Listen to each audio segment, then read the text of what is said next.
Manos levantadas, te adoramos y te bendecimos. Hoy todos juntos te amamos y adoramos tu glorioso nombre. Es hora de alabar a Dios. Es hora de glorificarle. Es hora de decirle te amo. Es hora de invocar su nombre y con las manos levantadas te adoramos y te bendecimos. Hoy todos juntos te amamos y adoramos tu glorioso nombre. Vía tu presencia caiga en mí, que con cada respiro yo te pueda sentir, que como lluvia tu presencia caiga en mí, donde vaya, Señor, que como lluvia tu amor caiga en mí. Santo Dios, no puedo explicar lo que hay dentro de mí. Mi corazón en ti ha descansado, en tu presencia,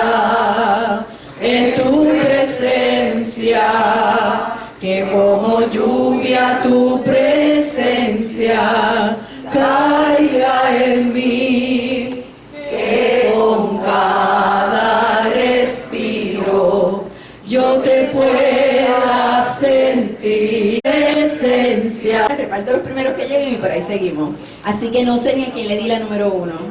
Ay, a Lourdes. Por eso digo, la primera que llega. Vamos a estar todos en pie y esta clamor al Señor es por el cuerpo de Cristo, por nosotros, por la iglesia, porque cada uno de nosotros componemos la iglesia. Así es que el Señor nos manda, ¿verdad?, a amarnos unos a los otros, a dar testimonio de las virtudes de Jesús en nosotros, a ayudar al necesitado y estar separados para Cristo. O sea, vivir en santidad para el Señor, ¿verdad?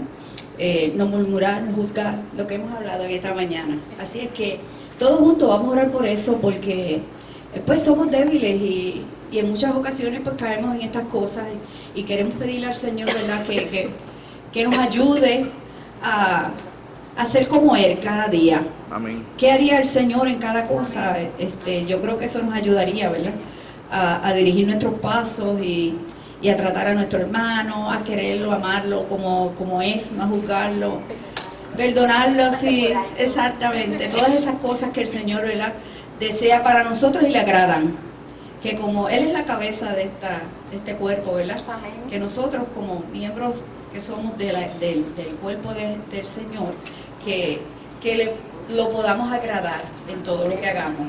Padre Santo, Padre bueno, Padre de infinita misericordia, Señor, estamos ante tu presencia, Padre. Clamamos a ti, Señor, como uno solo, como un solo cuerpo, Dios. Dice tu palabra que cuando dos o más, Señor, se unen en un solo pensamiento, creyendo, Padre, que tú estás escuchando, Señor, y que harás tú obras de forma hermosa y sobrenatural, Padre, en favor del pueblo. Así es que mira, Señor, nuestra condición, te pedimos perdón, Padre, en esta hora. Te pedimos perdón, Señor, por todas las cosas que hacemos, Señor, que no te agradan, Cristo, no te agradan. Cada día, Señor Jesús, ayúdanos a seguir, Señor, en tu caminar. Dirígenos, Padre Santo, alumbra nuestro entendimiento, que tu Espíritu Santo, Señor, nos ayude en ese proceso, Señor, de ser cada día, Señor, mejores cristianos, Padre, de amarte cada día más y de amar al prójimo como nosotros mismos, Padre. A no juzgarlos, Señor, a ayudarlos, Señor, a comprender, Señor, y los que están en el caminar un poco más débiles, Señor, en todas tus cosas, que nosotros podamos levantarlo en vez de empujarlo, Señor, hacia abajo, sino levantarlo, sostenerlo, Señor, y ayudarlo, Padre Santo, para que alcance la meta, Señor. Unos lo hacen más rápido, otros más lento, pero todos queremos llegar, Señor. Queremos llegar a ti, Padre, porque esta promesa tuya, Señor, tan hermosa de que te vamos hacia la eternidad contigo, Padre Santo. Queremos que todos, Señor, lo alcancen, Padre. Que todos lo alcancen, Padre Santo, y que si nosotros somos los instrumentos que podamos ayudar. Ayúdanos, Señor, a Señor, a crecer más en ti, espiritualmente, Cristo.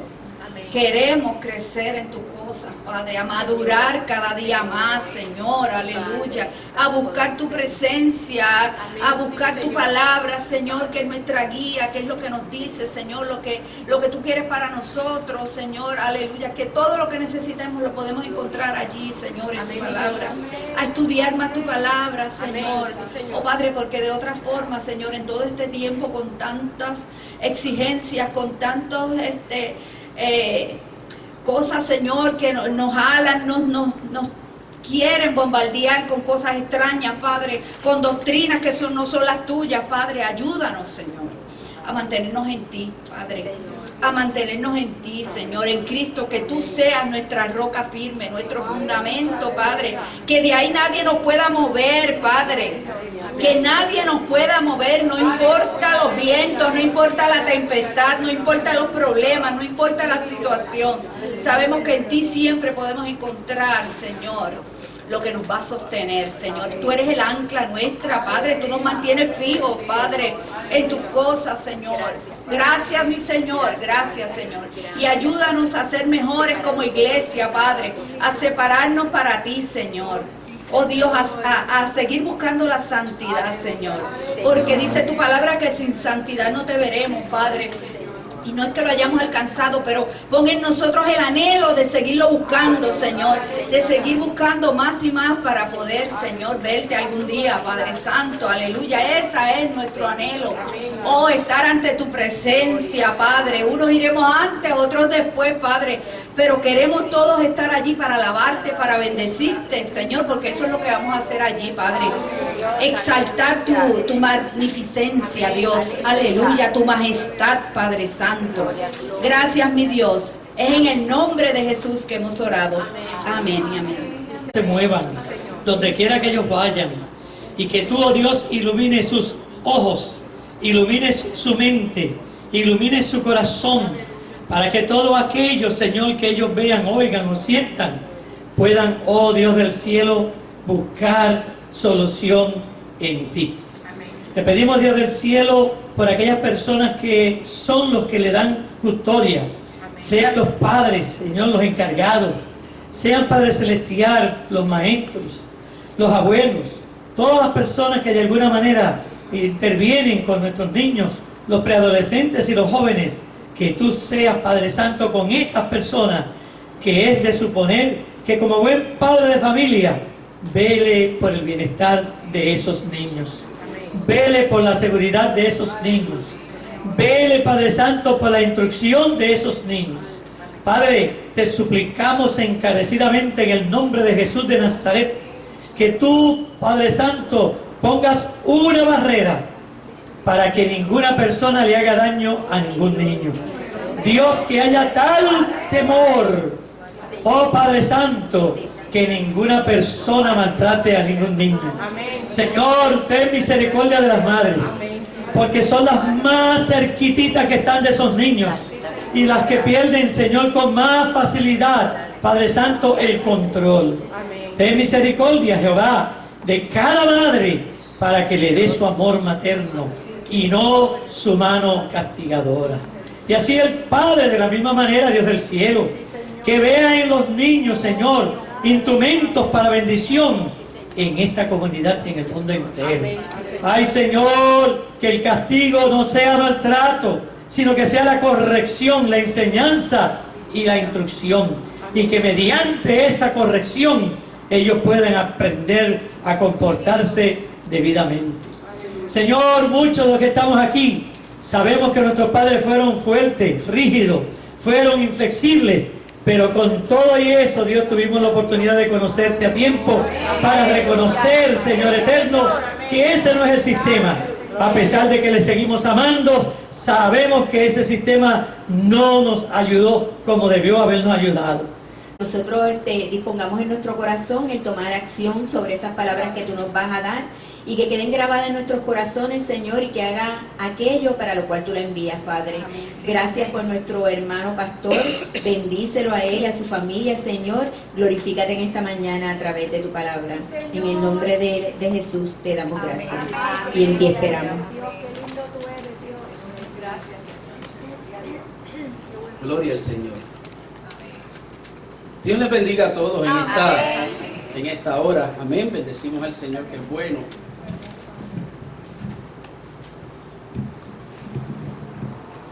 Siempre nos bendice.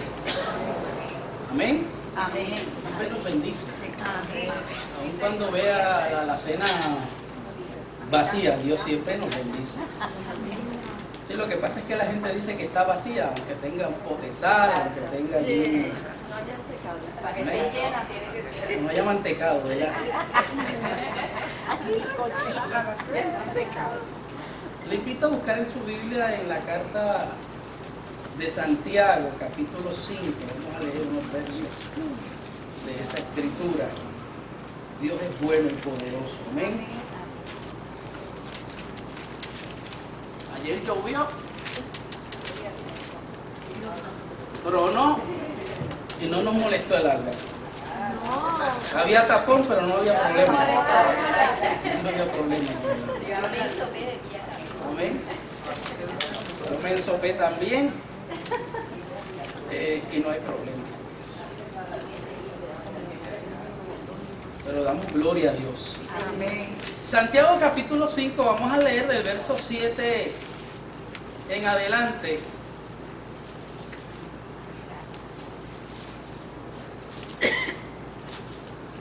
Dice la Sagrada Escritura: por tanto, hermanos, tened paciencia hasta la venida del Señor. Mirad cómo el labrador espera el precioso fruto de la tierra, aguardando con paciencia hasta que reciba la lluvia temprana y la tardía. Tened también vosotros paciencia y afirmad vuestros corazones, porque la venida del Señor se acerca. Hermanos, no os quejéis unos contra otros, para que no seáis condenados. He aquí, el juez está delante de la puerta. Hermanos míos, tomad como ejemplo la aflicción y de paciencia, tomad ejemplo de aflicción y de paciencia a los profetas que hablaron en nombre del Señor. He aquí, tenemos por bienaventurados a los que sufren. Habéis oído de la paciencia de Job y habéis visto el fin del Señor, que el Señor es muy misericordioso y compasivo. Pero sobre todo, hermanos míos, no juréis ni por el cielo, ni por la tierra, ni por ningún otro juramento, sino que vuestro sí sea sí y vuestro no sea no, para que no caigáis en condenación. ¿Está alguno entre vosotros afligido? Haga oración. ¿Está alguno alegre? Cante alabanzas. ¿Está alguno enfermo entre vosotros? Llame a los ancianos de la iglesia y oren por él, ungiéndole con aceite en el nombre del Señor, y la oración de fe salvará al enfermo y el Señor lo levantará. Si hubiese cometido pecados, le serán perdonados. Confesad vuestras ofensas unos a otros y orad unos por otros para que seáis sanados. La oración eficaz del justo puede mucho. Elías era un hombre sujeto a pasiones semejantes a las nuestras, y oró fervientemente para que no lloviese, y no llovió sobre la tierra por 3 años y 6 meses. Y otra vez oró, y el cielo dio lluvia, y la tierra produjo su fruto. Hermanos, si alguno de entre vosotros se ha extraviado de la verdad, y alguno le hace volver, sepa que el que haga volver al pecador del error de su camino, salvará de muerte un alma, y cubrirá multitud de pecados. Gloria a Dios. La Carta Universal de Santiago es uno de los escritos bíblicos que causó mayor controversia. De hecho, es uno de los escritos más antiguos en haber sido aceptados dentro del canon bíblico. Cuando hablamos del canon, estamos hablando de los libros que fueron aceptados como inspirados por Dios. Hay muchos libros que otras corrientes, hay corrientes del cristianismo que aceptan libros, los que nosotros llamamos deuterocanónicos o los libros apócrifos, que son libros que para nosotros no son inspirados por Dios, porque como que no guardan la secuencia con el mensaje central de la Escritura. Algunos tienen unos mensajes fantasiosos y raros ahí, que si usted los lee, dice que es esto que se encuentra aquí. Pero una de las razones por las cuales este pequeño documento bíblico tuvo problemas para ser aceptado es porque se decía que enseñaba algo totalmente contrario a lo que el apóstol Pablo profesaba dentro de sus documentos bíblicos. Este libro o este documento se veía como un evangelio de obras. Mientras Pablo hablaba del evangelio de fe, o salvos por la fe, o la sola fide, la sola fe, decían que Santiago presentaba un evangelio de obras, un evangelio de prácticas, un evangelio en el cual la gente tenía que hacer cosas para ganarse la salvación. Teólogos como Lutero, que ¿verdad?, el gran reformador, decía que este documento no era relevante. Decía que Santiago lo único que tenía era paja y nada más. Así que no tenía ninguna relevancia para nosotros. Pero la realidad es que Santiago no riñe con lo que enseña el apóstol Pablo, solo que Santiago habla de un evangelio que se traduce en práctica, que se traduce en vida diaria, que se traduce en lo cotidiano. Para él el evangelio no es teoría, no es decir, sino hacer. Porque hay muchos que dicen soy cristiano. En Puerto Rico usted va a evangelizar y todo el mundo es cristiano, ¿verdad? Y inclusive algunos dicen yo soy cristiano, lo que pasa es que yo no creo en ninguna iglesia, pero yo soy cristiano.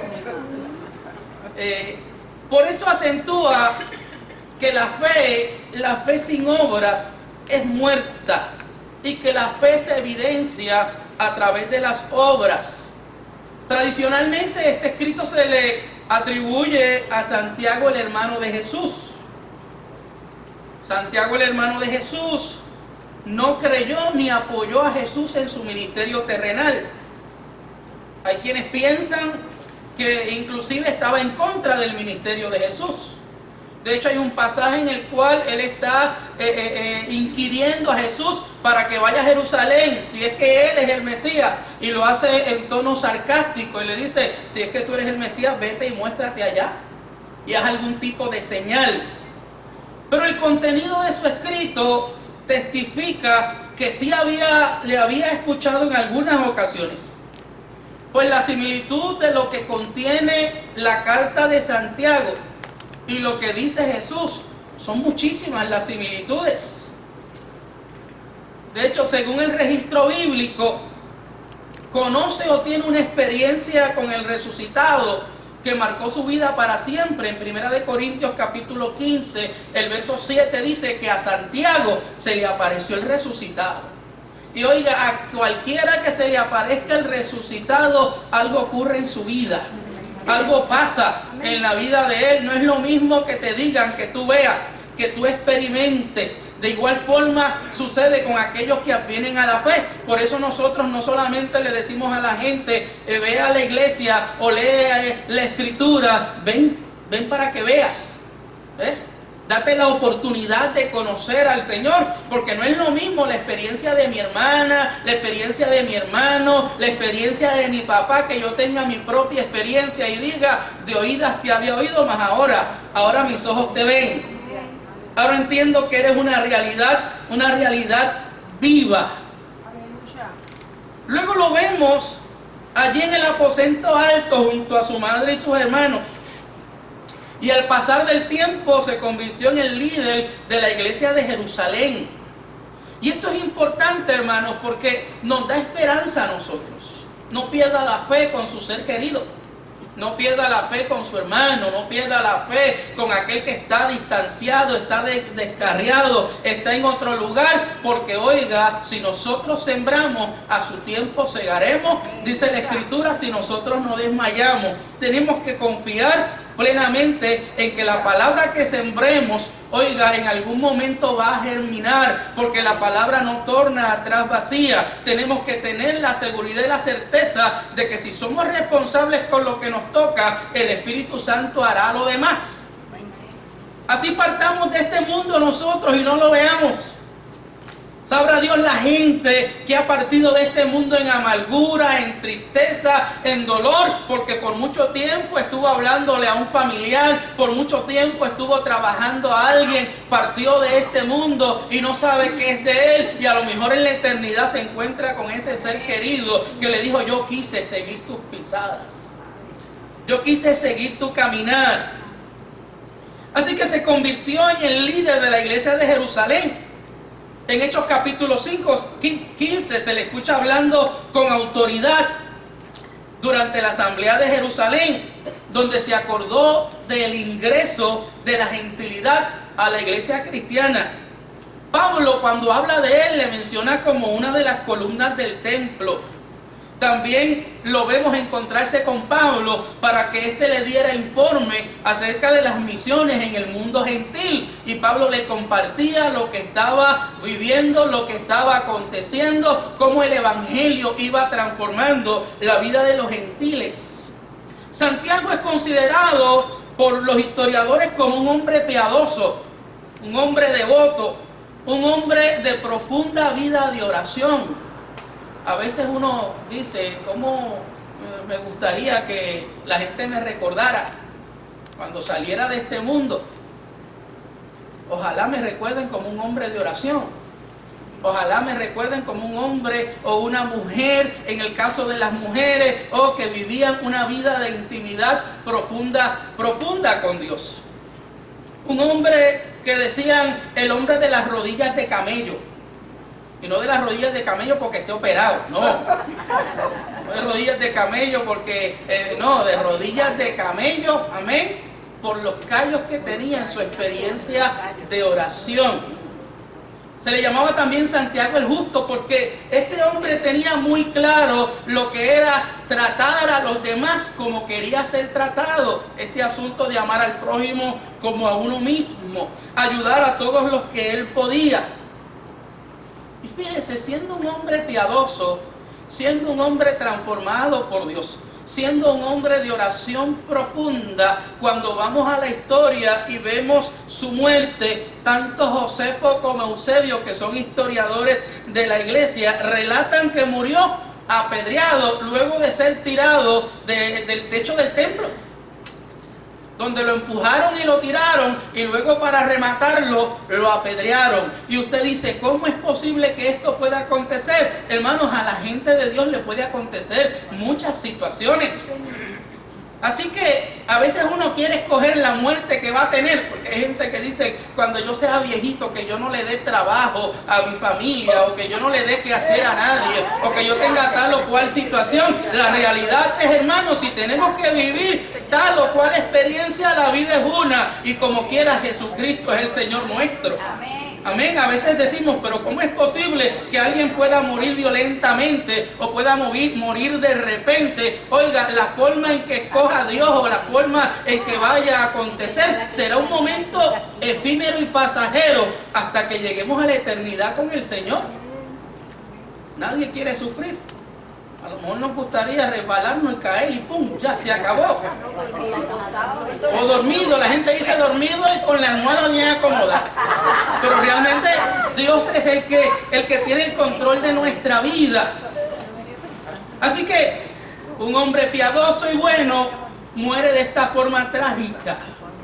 Pero Santiago, más allá de querer escribir un tratado teológico nos da una exhortación ética y práctica de la fe cristiana. Su documento es un llamado a ser como Jesús fue, a vivir como Jesús, a practicar su ejemplo. Su documento es un llamado a la fe, pero a la fe viva, a la fe que la gente mira, a la fe que la gente ve fuera de las paredes del templo, a la fe verdadera. Y es el problema que muchas veces vivimos dentro de la experiencia de la fe cristiana, que hay gente que solo se le ve el cristianismo dentro de las paredes del templo, en la silla o en el banco de la iglesia, en el momento de la adoración, y la gente no ve otra cosa, que eso es un llamado a las buenas relaciones humanas, es un llamado a la ley del amor, a amarnos, oiga, de verdad, en la práctica. Es el llamado a practicar la verdadera religión con el amor que se da por entero, el amor que no tiene reservas, ese amor semejante al amor de Jesús. Es también un llamado a la santidad, a vivir para el Señor, al ser íntegros, y es un llamado a la perseverancia. Perseverar, nada más poderoso que la constancia y la perseverancia. Puede más que el ingenio, puede más que las capacidades que el ser humano pueda tener intelectuales. La perseverancia, hermanos, y la constancia es la que logra alcanzar el éxito. Es posible que dentro de la fe cristiana haya gente que no sean los más sabios intelectualmente o no tengan el mayor raciocinio, pero oiga, son gente perseverante, son gente constante, porque la fe de nuestros antepasados y del jíbaro del campo fue una fe, oiga, siempre firme, aunque no tenían todas las cosas que a lo mejor tenía el rico, aunque no tenían todas las comodidades, tenían una fe que no era vacilante, era una fe constante en la palabra sencilla que habían recibido. Este escrito evangélico nuevo testamentario, que consta de 108 versículos, tiene alrededor de 54 o 60 imperativos, 54 o 60 mandamientos, mandatos. Hay que hacerlo. Amén. No si nos da la gana, no si quieres. Oiga, los imperativos son para ser obedecidos, y si son de parte de Dios, siempre Él sabe más que nosotros. Aunque no nos cause lógica, aunque no nos cause sentido, si lo dijo el Señor, hazlo así. Y de hecho, no a mi manera, hazlo a la manera del Señor. Este capítulo 5 comienza con una advertencia a los ricos que oprimen a aquellos que eran pobres, o aquellos que estaban en necesidad, o aquellos que tenían algún tipo de dependencia. Y no es una palabra negativa en contra de la riqueza, porque oiga, las riquezas pueden ser una bendición si son bien administradas, si son administradas con sabiduría, y ellas no nos poseen a nosotros, es una bendición. Que oiga, tener un buen plan médico es una bendición. Tener un buen carro es una bendición. Con airecito, amén. Sí. Pues yo me baño y llego bañado acá, pero de sudor. Pero oiga, es una bendición. Pero si no lo hay, también seguimos siendo bendecidos por Dios. El proverbista dice: la bendición del Señor es la que enriquece y no añade tristeza con ella.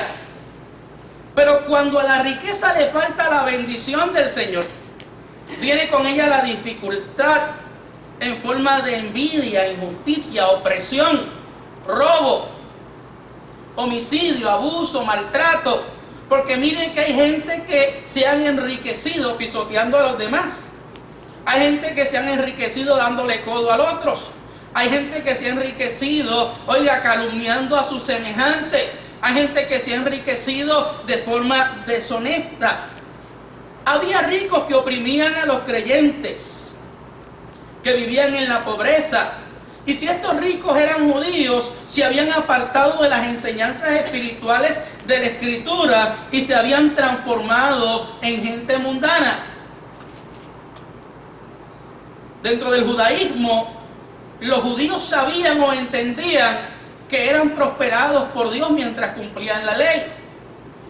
Y obviamente nosotros vemos que la nación judía, en el lugar donde estén, son prosperados y bendecidos. De hecho, Moisés hablaba los otros días que aún en Europa, en los lugares, oiga, donde mucha gente no ha prosperado, el pueblo judío ha prosperado porque ellos, oiga, confían en el Señor y le dan al Señor lo que le tienen que dar al Señor.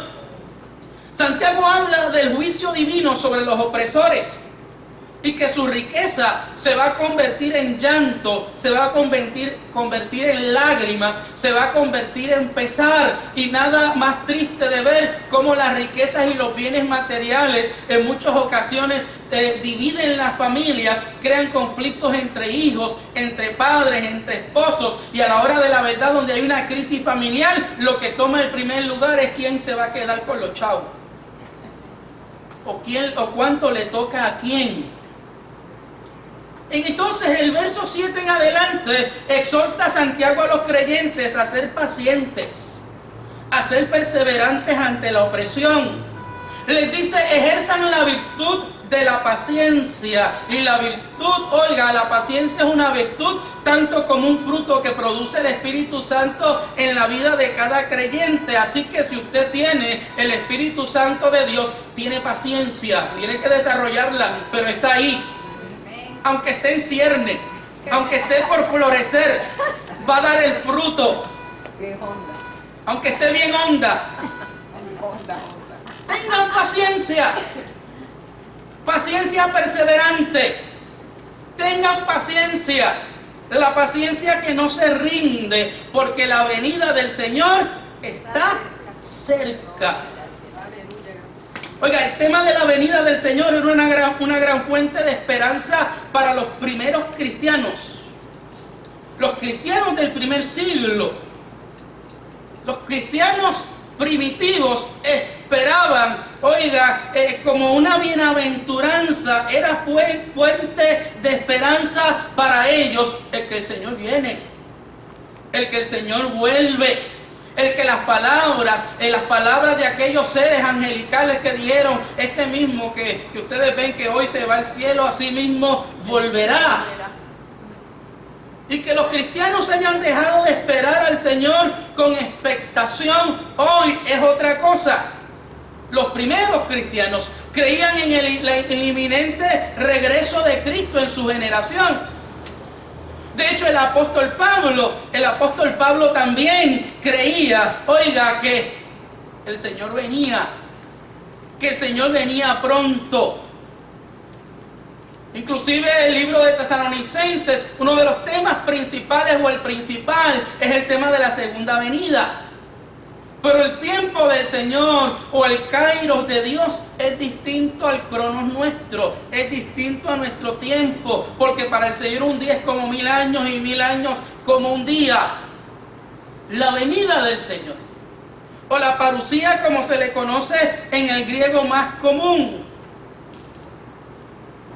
era una palabra que se utilizaba para hablar de la presencia o la llegada de alguien. También se empleó para cuando se hablaba de la invasión a un país por un ejército.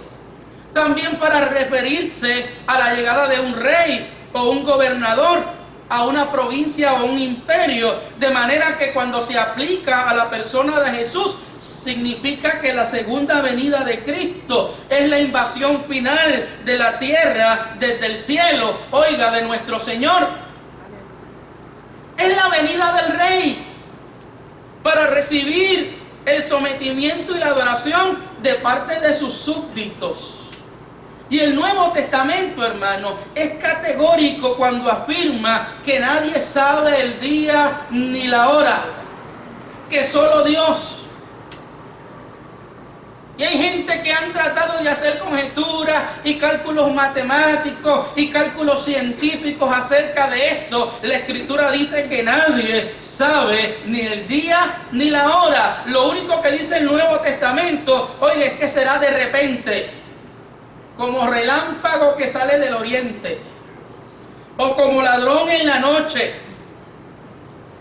Y el llamado a los creyentes es a estar siempre velando, como los siervos cuyo amo se ha aventurado, oiga, o se ha atrasado en su salida y no sabe cuándo regresarán, tienen que estar atentos. O como las 10 vírgenes que no saben cuándo llegará el amo, hay que tener aceite y aceite de reserva. Le dice, estén atentos como el agricultor, sean pacientes, deben ejercer la autodisciplina, el dominio propio, que es otra virtud o que es otro fruto que produce el Espíritu frente a sus adversarios, frente a la gente que le oprime.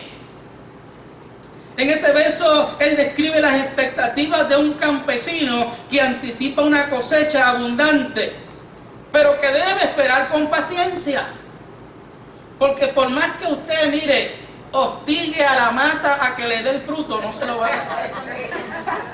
Agarre por el cogollo de arriba una mata de guineo y exprímala a ver si sale guineo. Apriete la mata de plátano porque quiere comerse un mofongo. Apriete para ver si le va a dar No, tiene que esperar con paciencia. Hermanos, esperemos con paciencia, como dice la Escritura, porque nuestro galardón es grande en los cielos. El labrador debe esperar con paciencia la llegada de la lluvia del otoño y de la primavera, la lluvia temprana y la lluvia tardía. Él ha aprendido que todo crece según las estaciones del año o la estación del año.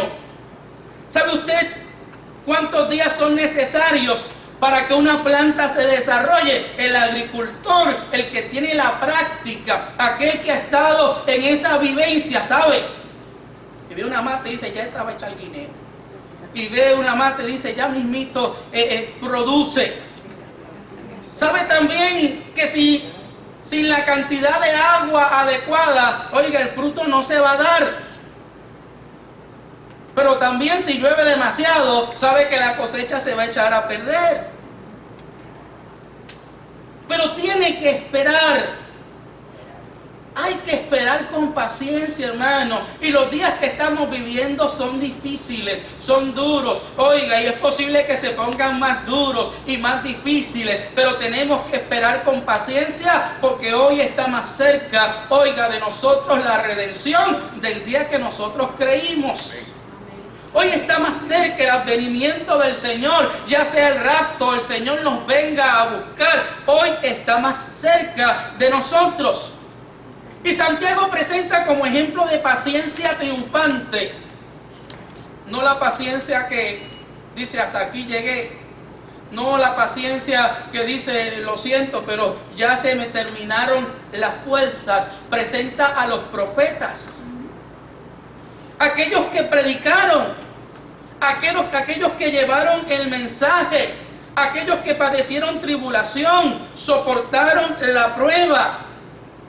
Los lectores de esta carta conocían bien la historia de los profetas, ya que en las sinagogas judías, como en la iglesia cristiana, se leía acerca del Antiguo Testamento, así que conocían de Elías, conocían de Jeremías, conocían de Daniel, conocían de los profetas menores, conocían de las vivencias de estos hombres de Dios, porque hoy es como prestigioso ser llamado profeta, pero en la antigüedad un profeta antiguo testamentario era alguien que tenía la etiqueta, oiga, de que quítenle la vida a apedréenlo.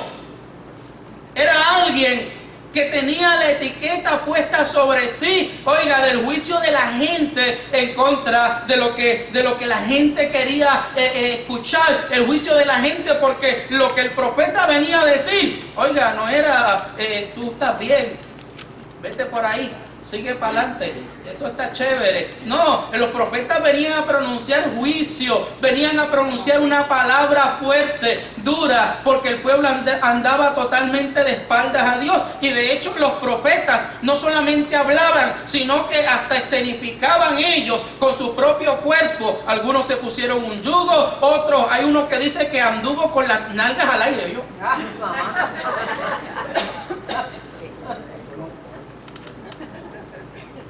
de distintas maneras. Vivieron momentos de dificultad muy serias, pero se mantuvieron ahí, perseverantes, haciendo la voluntad de Dios. Siempre se ha hablado de Jeremías, el profeta llorón, pero si usted llega a estar en el tiempo de él, a lo mejor lloraba más que Jeremías. Las experiencias que este profeta vivió.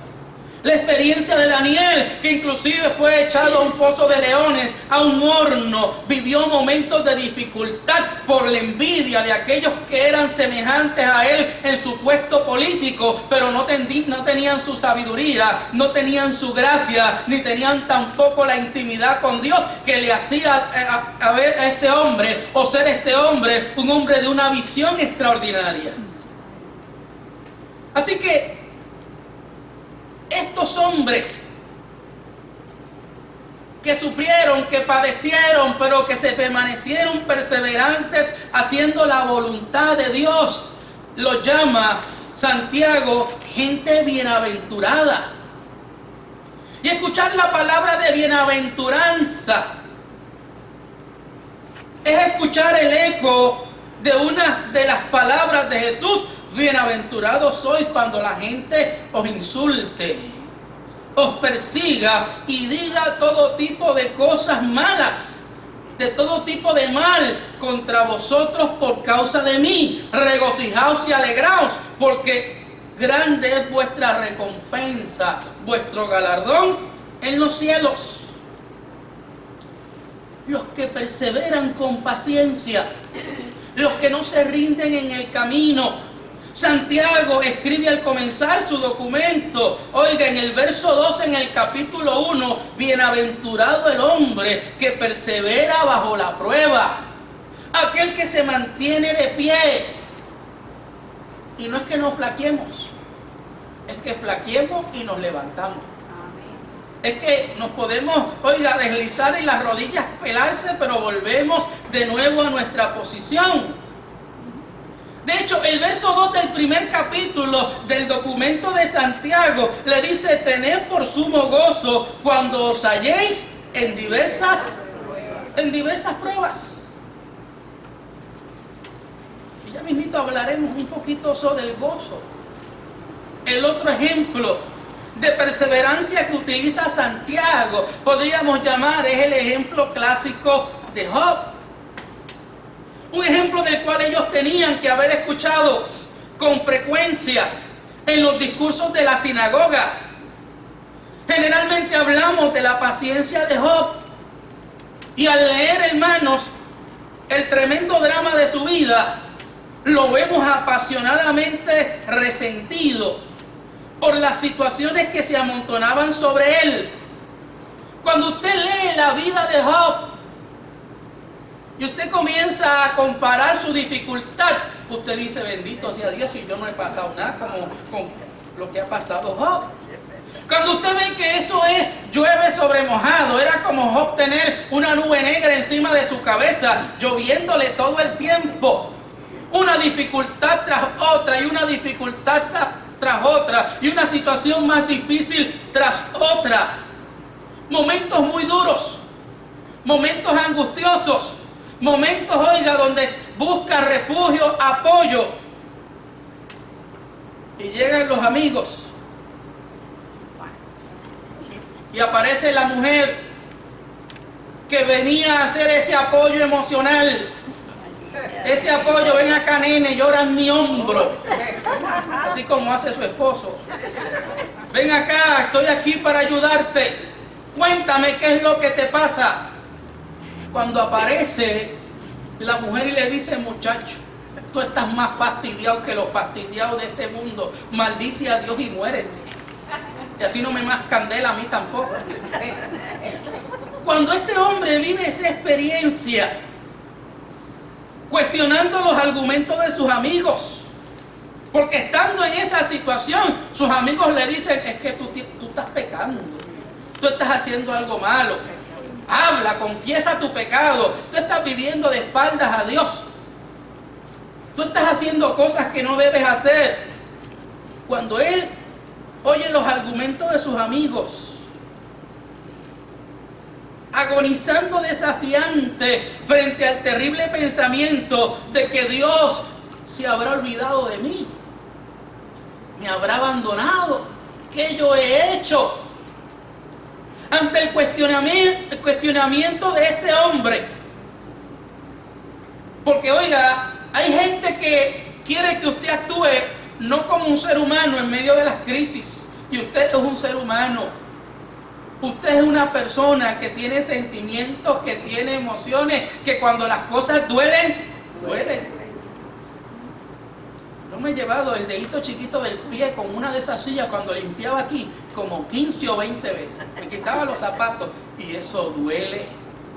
Los otros días yo creo que me medio fracturé un dedo porque estaba viendo televisión en una cama y cuando bajé el pie le di un canto de mármol que había en un sitio donde estaba, oiga, y me dolió hasta el alma. Cuando, oiga, sufrimos alguna situación, nos duele. Y hablamos de la paciencia de Job, y sí, pero Job, oiga, hubieron palabras desafiantes, hubieron dudas que desgarraban su corazón, hubieron situaciones de cuestionamiento ante el Señor por lo que estaba sucediendo, pero nunca dejó de creer que Dios tenía una respuesta. Nunca se desarraigó de Dios, aunque las dudas, aunque los cuestionamientos venían a su mente. Tenía su brazo amarrado al Señor, estaba agarrado del manto del Señor. Así que aunque las dudas inunden tu mente, el dolor parezca que abate toda tu alma, sigue agarrado firmemente del manto del Señor. Aunque los sentidos te digan lo contrario y las cosas parezcan que te van a ahogar y van a acabar con tu vida, que nada haga que te sueltes del manto del Señor. Sigue agarrado firmemente, aunque sin fuerzas, aunque el raciocinio te diga lo contrario, aunque los que están a tu alrededor no sean de apoyo, sigue agarrado al Señor, porque lo que está a tu alrededor en algún momento se puede caer, se puede derrumbar, puede cambiar, pero el Señor siempre se mantendrá firme, el Señor siempre estará ahí, oiga, y nada va a hacer que Él se mueva, nada va a hacer que Dios salga de su posición. Por eso es que aunque Job tenía cuestionamientos muy grandes, aunque aquella sarna, oiga, le picaba todo, y si tienen los brazos cortitos como yo, oiga, hay áreas que uno no se puede rascar, no es porque esté gordo, no es porque esté gordito, es que las manos son cortas. Y usted sabe lo que es que usaba un cacharro para rascarse. Qué malo es no poder rascarse. Y usted busca una esquina y no la encuentra. Pero en medio del dolor hay palabras de Job maravillosas. Job 13:15, aunque Él me matare, en Él esperaré. Usted podrá decirle eso al Señor. Señor, aunque me matare, en Él esperaré. Job 16:19, en los cielos está mi testigo y mi testimonio en las alturas. Job 19:25, yo sé que mi Redentor vive y después de deshecha esta mi piel, con mis ojos he de ver yo al Señor. Así que su grandeza, el ejemplo de paciencia o de perseverancia de Job reside en que a pesar de todo no dejó de aferrarse, oiga, al Señor. La fe de Job no es una sumisión servil, pasiva y ciega. Job luchó, interrogó y cuestionó. A veces llegó a desafiar, pero nunca se extinguió la fe. Así que usted cuestione, patalee, delante del Señor puede brincar, puede gritar, oiga, puede expresar lo que sienta su corazón en lo más profundo, pero al final de todo pueda decir, yo sigo creyendo en ti. Amén. Yo sigo esperando en ti, porque yo sé que tus pensamientos son más que mis pensamientos, que tus caminos son más que mis caminos, que yo tengo un pedazo muy pequeño de tu plan y algo que yo sé de él, pero tú tienes la totalidad del plan. ¿Cuántas veces tenemos que mirar atrás ante cuestionamientos, ante situaciones que nos hacen estremecernos y decir, ahora yo sé por qué viví tal experiencia? Ahora yo puedo entender ¿Por qué Dios me hizo vivir tal o cual situación? Porque Él sabe más que nosotros. Nunca se extinguió la fe. Dios no apagará el pábilo que humeare, dice la Escritura. La fe de este fue recompensada. Por eso es que dice la Escritura en el 42:12 de Job: bendijo Jehová el postrer estado de Job más que el primero. Dios tiene bendición mayor para nosotros. Mayor que a lo que te estás aferrando. Mayor que lo que te está deteniendo. Mayor que aquello que es lo que hoy aparenta hacerte sentirte seguro y piensas que sin eso no vas a tener certeza. Tu seguridad está en el Señor. Él es el dueño de todas las cosas. Y Santiago está terminando su documento bíblico y no quiere dejar áreas vacías en el conocimiento de sus hermanos, y entonces toca diversos temas que entiende que son importantes, y es como si Santiago utilizara el sermón del monte de Jesús para hacerlo, oiga, y aplicarlo en su documento a la vida de los creyentes a los cuales está escribiendo. Habla de la importancia de no condenarse unos a otros. Habla de la importancia de no juzgarse unos a otros. Porque de la misma manera en que juzgamos, seremos juzgados. Con la misma vara que medimos, seremos medidos. Porque entiende que Dios es el único juez justo. Y si Dios es el único juez justo y a veces se reserva, oiga, el derecho a juzgar y tiene misericordia de los hombres, ¿quiénes somos nosotros para juzgarlos? Por eso ese pasaje extraordinario de aquella mujer que fue tomada en el acto de adulterio y ante la situación que habían allí unos con piedras en las manos, y el Señor de repente le dice a aquella mujer: ¿dónde están los que te acusan? Se habían ido todos. Ni yo te acuso, ni yo soy tu juez hoy. Yo soy Dios misericordioso. Yo soy el Dios de las oportunidades. Habla de lo inútil de los juramentos, y que no juréis en vano, y que no toméis el nombre de Dios en vano. A menudo una persona con una reputación de ser exagerado o mentirosa no logra que nadie le crea. Usted conoce gente así, que no hay quien le crea. Yo tengo a alguien cercano que todo el mundo lo conoce, no vamos a decir por embustero porque se oye feo, por lo paquetero que es. Y esos muchachos, de hecho un día me fui a recortar, ahora me recorto yo, pero un día me fui a recortar y el barbero está hablando, y era en otro lado, no era en el mismo barrio, y el barbero hablando: mira, por allá hay una persona, tal, que muchacho somete paque, y estaba hablando del familiar mío. Así que tiene fama. Tiene fama, oiga, hay gente que tiene fama de mentirosos o exagerados. Y entonces pierden la credibilidad, nadie le cree. Los cristianos nunca deben llegar a eso. Si algo debe ser lo más importante, o una de las cosas por la cual un cristiano se destaque, hermanos, es por la sinceridad, es por ser vertical, es por ser transparente. Siempre sea sincero, oiga, para que los demás crean, para que los demás entiendan y sepan que cuando usted dice sí, es sí, y cuando usted dice no, es no, para que la gente no tenga que llevarle un papel y diga: fírmame ahí, porque no te creen. O tenga que buscar muchos testigos porque tus palabras están en entredicho. Hermano, si algo vale es la palabra.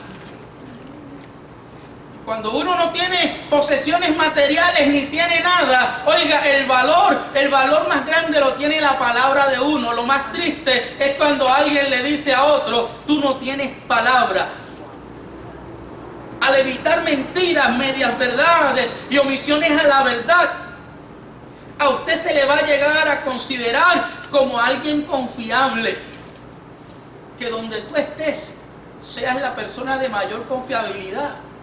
Que en el trabajo la gente te vea como una persona confiable. Que en el vecindario, en el lugar donde tú estés, te destaques por ser una persona sincera. Que otros puedan acudir a ti, o porque entiendan que tú eres una persona vertical y una persona que dices la verdad.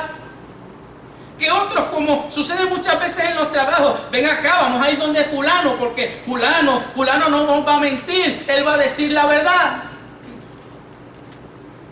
La mentira es uno de los más grandes tropiezos. La mentira es uno de los más grandes detentes que tiene la fe cristiana. Cuando la gente pierde la credibilidad, pierde todas las cosas. Hay que guardar el testimonio, porque cuando un cristiano es mentiroso, tildan a todos los cristianos de mentirosos. Hay que decir la verdad. No podemos juzgar. No podemos jurar.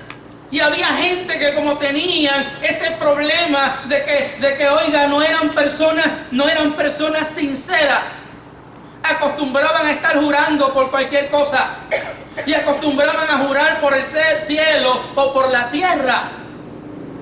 Por eso, cuando vamos al Sermón del Monte, mire que semejante las palabras de Jesús y Santiago. Mateo dice en el capítulo 5, 34, 35 y ahí en adelante: pero yo digo, no juréis de ninguna manera, ni por el cielo, porque es el trono, Él es el trono de Dios, ni por la tierra, porque es el estrado de sus pies, ni por Jerusalén, porque es la ciudad del gran rey. Simplemente que vuestro sí sea sí y vuestro no sea no.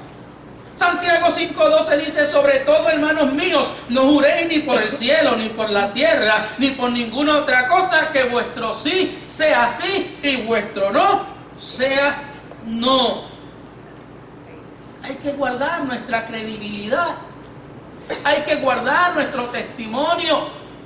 Y ese es el problema de mucha gente que se toman licencias a decir y a prometer, oiga, y a ofrecerle a la gente lo que Dios no ha ofrecido ni lo que Dios no ha dicho. Porque cuando la gente se toma esos atributos y comienzan a decirle a la gente cosas supuestamente de parte de Dios y no ocurren o no se cumplen, entonces ¿quién queda como mentiroso? La fe, Dios. Y hay mucha gente que se toman esos atributos. No juréis. Santiago habla del poder de las palabras.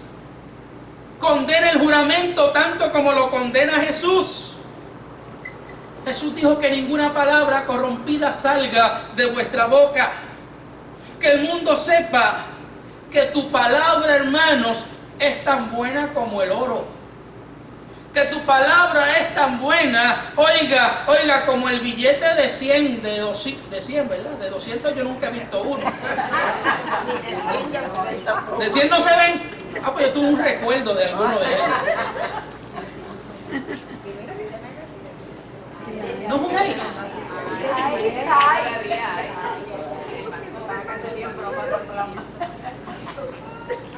Invita a sus destinatarios, y voy a cortar ya por aquí porque si no, no termino. Invita a sus destinatarios a dos cosas importantes.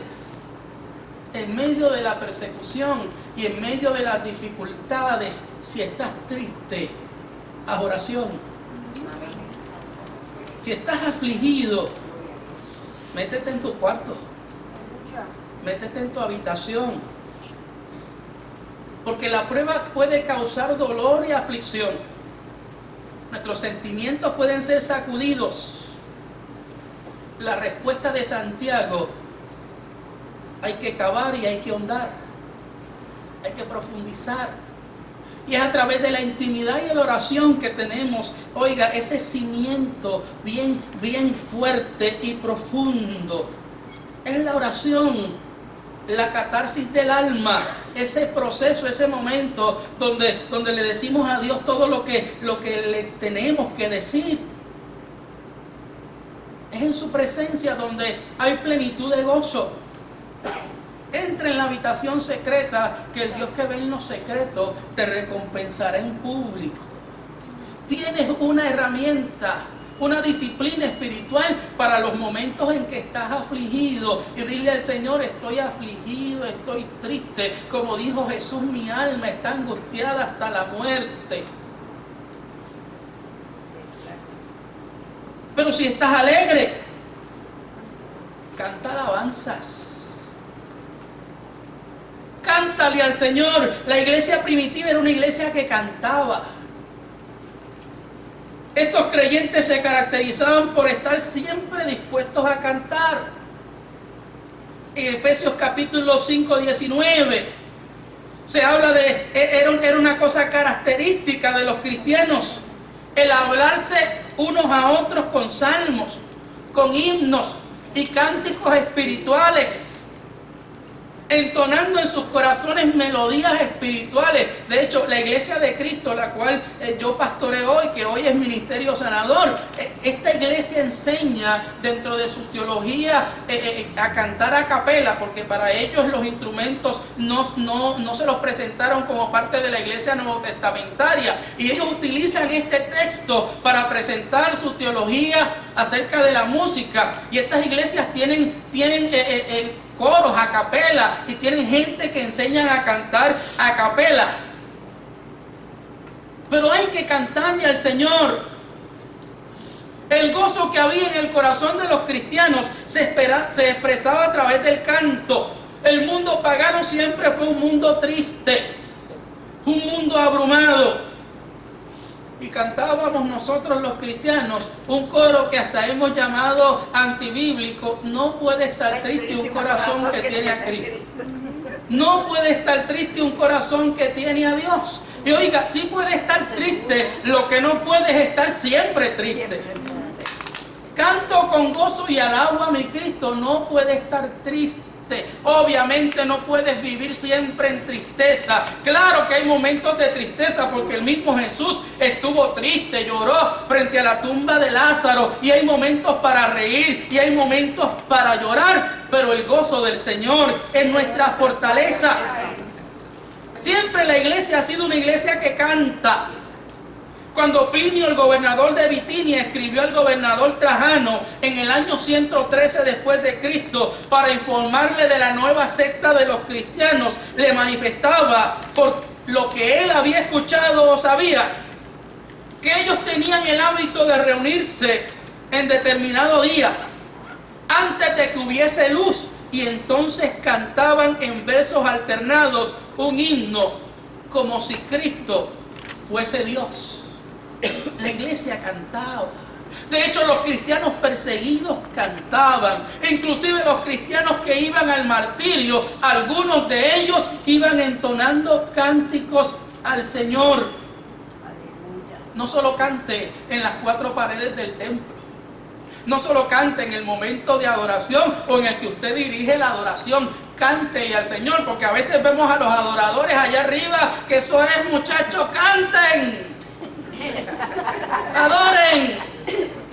Y cuando usted los ve acá abajo, algunos pueden estar mirando el teléfono, algunos pueden estar mirando para otro lado, pero a la hora de adorar, oiga, no es solamente aquí en el templo, cante donde quiera que usted esté. Amén, sí, Señor. Donde quiera que se pare, adore y bendiga al Señor, dele gloria y honra al Señor, siga cantando. Hoy, igual que la iglesia primitiva, nosotros seguimos cantando, bendiciendo al Señor. ¿Está alguno enfermo? Llame a los ancianos de la iglesia.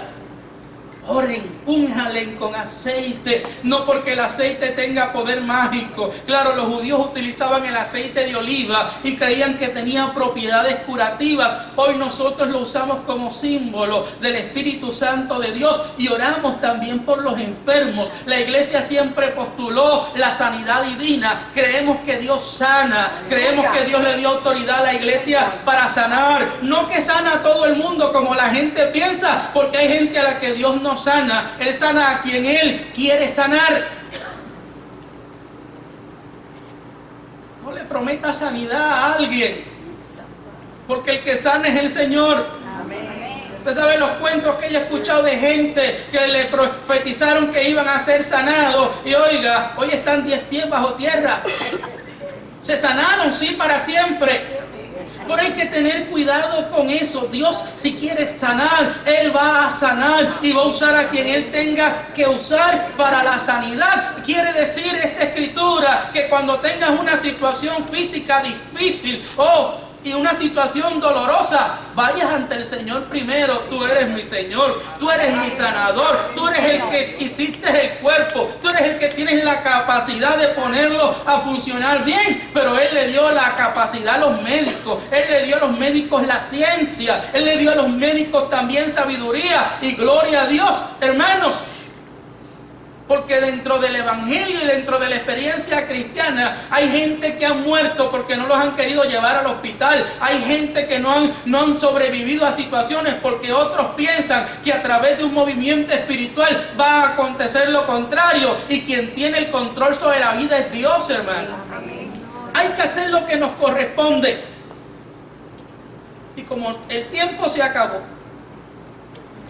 es importante lo que habla Santiago acerca de la oración perseverante. Presenta a Elías como instrumento de Dios. Y ese verso a mí siempre, oiga, yo me agarro de él, porque me hace entender una cosa. Yo no puedo descualificar a nadie. Yo no puedo decirle a nadie, tú no puedes ser instrumento de Dios. Elías era un hombre sujeto a pasiones semejantes a las nuestras.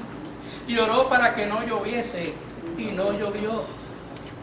Eso me hace entender, hermano, que independientemente aún las debilidades nuestras, si nosotros nos postramos ante la presencia del Señor y Él le place utilizarte como instrumento, Él va a hacer para su gloria y su honra. Porque si algo le gusta a Dios usar, son instrumentos débiles, porque la gloria siempre va a ser de Él y no de nosotros.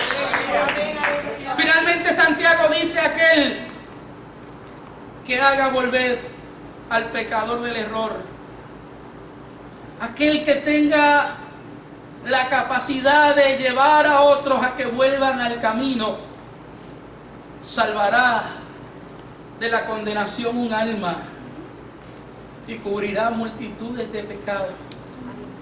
Damos gloria a Dios por los hombres y mujeres que dedican parte de su tiempo a la gran comisión y entienden y saben que parte de la responsabilidad cristiana es compartir esta gran verdad con otros. Gloria a Dios por aquellos que han hecho que otros sean, oiga, transformados por Dios, lleguen al Señor, porque ya no son delincuentes, porque ya no viven una vida licenciosa, porque ya no viven una vida libertina, porque ya no son presas del pecado, oiga, y de los males sociales, sino que viven ahora para Dios, y ahora también se han convertido en pescadores de alma y gente que busca rescatar la vida de otros para la gloria del Señor. Santiago no enseñó otra cosa que no fuese vivir como Jesús, imitar a Jesús, hacer lo que hizo Él, no vociferar que creemos en Él, sino que la Escritura dice: aquel que dice que pertenece a Él o que persevera en Él, debe de andar como Él anduvo. Dios les bendiga.